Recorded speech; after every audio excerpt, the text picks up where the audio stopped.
So, Graham, how would you counsel your son or your daughter if they were dating someone from another religion?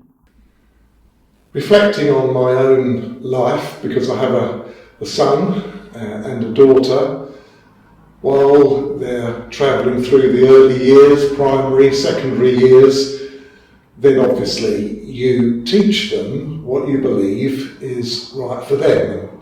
In my case, as a Christian minister, it was part of our whole family life that we would share in the Christian faith, knowing full well that there would come a time when they would make their own choices.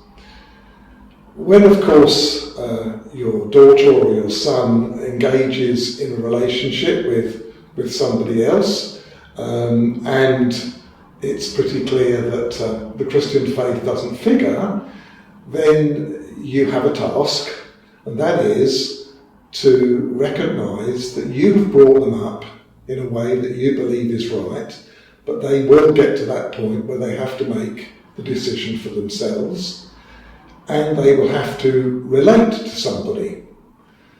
I would certainly want to say that through experience, just to simply say in the relationship, it doesn't matter that that person believes that or whatever, I would counsel that in fact it does matter.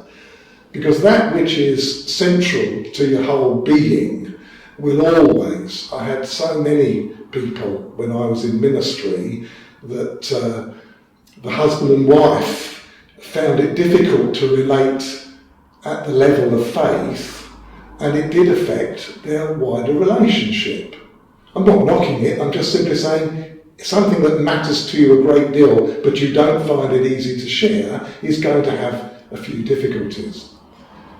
But I do think it's so vitally important that they know that not only have you brought them up in a certain way, but there is a love for them which is unconditional.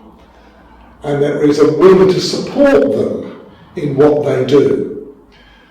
And in the case of my son, he rebelled, very much so, and went right away from anything of the Christian faith, went across the other side of the Atlantic and married somebody.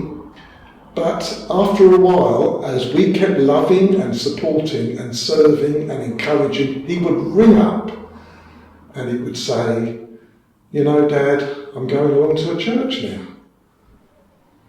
But for me, it was that he'd come to his own conclusions because he knew he had the support of his parents. Even at the time, obviously, we would have preferred then that he became a Christian.